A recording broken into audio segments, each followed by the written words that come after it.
Sadly, the day has finally come. Nintendo Switch Online Play is no longer free, and like the Xbox One and the PS4, will require an either monthly or yearly subscription in order to play. What's up, everybody? I'm Josh Meek, the Uber Geek. Welcome to Pretty Dece, your daily entertainment and pop culture show.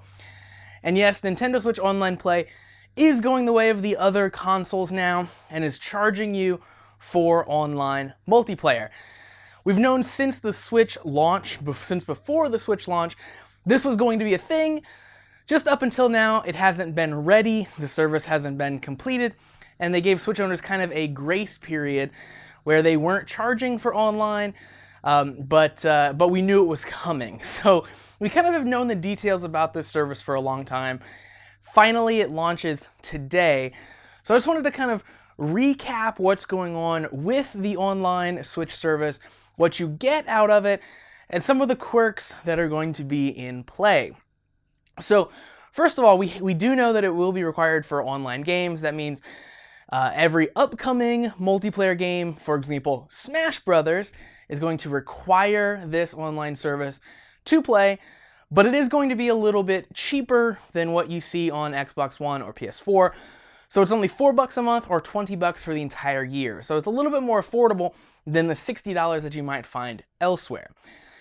Now, what's weird is that Splatoon will require it, which is one of the more popular multiplayer games on the Switch. And of course, as I mentioned, Smash Brothers will definitely require it and will probably push a lot of signups to this online service. But some of the biggest games that have come out recently, or are kind of just on the verge of coming out, won't require this online service. For example, Arena of Valor will not require it, Warframe won't, and Fortnite, one of the biggest multiplayer games in the world right now, will not require the Nintendo Switch Online service. So that's good news if the only thing that you care about playing online on your Switch is one of those games like Fortnite.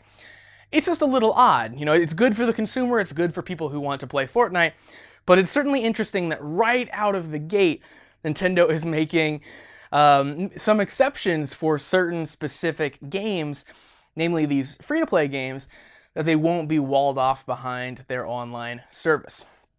So the service doesn't just offer online gaming. So there's a little bit more to it than that. One of the things that it offers is cloud saves. For most Switch owners, that's actually not going to be a huge selling point, I don't think. Basically, it backs up your local saves that are stored on your Nintendo Switch to the cloud. So that way, if something happened to your Switch, you lost it, it breaks, you'll be able to re-download those game saves and pick back up with your progress. You won't lose all, 100 hours you have in Breath of the Wild simply because your Switch broke, you had to send it in and get it replaced. However, for the most part, that's really not going to come up very often, and not every game is going to support this save feature as well. So Splatoon is going to be one of the big games right off the bat that doesn't support this at all. So, you're going to have a hodgepodge of games probably that some of them cloud save, some of them don't.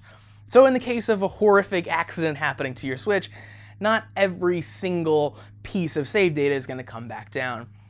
The other big thing that you're going to run into issues with is the fact that if you let your subscription lapse at all to the Nintendo Switch Online service, your cloud saves are going to be deleted, so they're not going to stick around. So if, for example, your credit card needs to be updated and you forget to do that, your subscription lapses, your saves are out the window. So something to keep in mind for a feature that, again, I don't think is really going to be that useful and that big of a selling point for the average Switch owner. Now, the last big selling point for the Nintendo Switch Online service as a whole is that for signing up, they give you access to a bunch of classic NES games. So you can play them along with your subscription service. So out of the gate, these are 20 NES games, which is not too bad. It's a nice collection of games to play from the original NES console. We do know that all of these games are downloaded via a separate app. It's all one app, and you download it and you can play them all.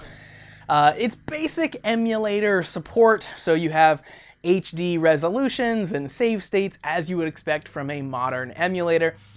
And you also have some kind of weird functionality where if you're playing a single player game, player 2 can put up a cursor on the screen and point at things for you, which is mostly useless.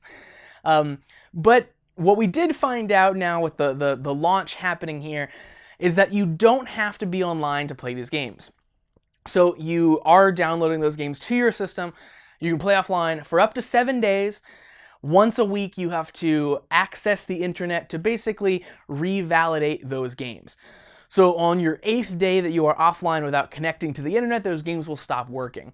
That's a really nice workaround. That's a big question that I had about how this was going to work off the bat, because so many Switch consoles are not always connected to the internet.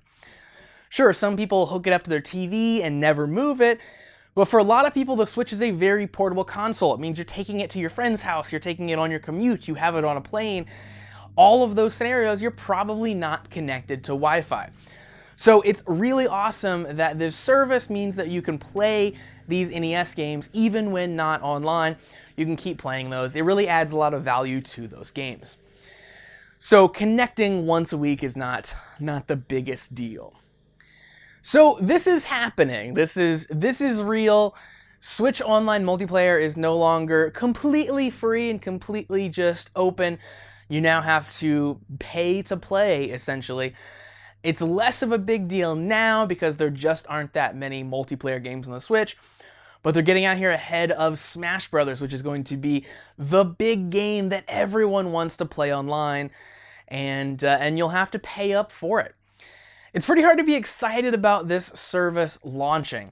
Cloud saves are nice if a disaster occurs, but don't add much day-to-day value for the average Switch owner. And while I think the ability to play NES games is cool, I don't know if just getting 20 NES games for a year really warrants the $20 I'm going to spend on the online service. That's not something I'd go out of my way to pay for if that was the only thing that I was getting. Plus, I'd love to have a larger library and the ability to play them in more locations than just on my Switch. There's really a lot there that could be expanded upon. So, with the lack of advanced party features that we see on the Switch, without any advanced friends list controls, anything like that, without even voice chat built into the system itself, you really wonder exactly what you're paying for here. When the Xbox first launched and Xbox Live Gold first launched, and they ushered in this model of paying for online service, online play for consoles, it was a tough pill to swallow because that wasn't something we'd really seen before up until that point, but it at least felt like you were paying for something. They'd built out these tools around the Xbox that no one had really seen before. You had the same identity across every game. They had all these like friends list features and party features and voice messaging features that you just didn't really have on the PC, and it was unified. So you really felt like your money was going to something, it was going to infrastructure, and it was really getting you something that you didn't have elsewhere. You might still not have liked having to pony up that money to make those games, to have those games online, but it still felt like there was some value. Here it feels like they're just charging for the sake of charging. The console itself, while I love the Switch, is not going to be a multiplayer gaming power horse, and the system software as it's designed right now just is bare bones. It doesn't have any of those features that I feel like are worth paying for. So it is a tough pill to swallow. It's one that we are going to have to swallow if there is anything on the Switch that you want to play online. But hopefully this means that they expand the offering, getting this influx of money for paying for the service. Hopefully means they invest some of it back into the Switch console and some of those online features so they can add to what's offered and they can really increase that value there. Or at the very least, give us way more NES games and even more systems to make the service more about that, playing classic games, than playing online. So that's going to do it for Pretty Dece for today. Thank you very much for joining me to talk about this Nintendo Switch Online service launching today. I'd love to hear your thoughts on this, whether you love it, whether you hate it, whether you're just excited to play these 20 NES games. I think it's going to be a very polarizing topic for the gaming community. If you would like to support Pretty Dece, help keep making this show happen, help make it a reality, you can do so. Visit prettydeceshow.com/listener support to find out how, and to find out the cool stuff that you get along the way for doing so. You can also listen to this show wherever you download your podcast or watch the show on video. Just search for Pretty Dece on YouTube. And of course, hit me up on social media, Facebook, Twitter, and Instagram at Pretty Dece Show.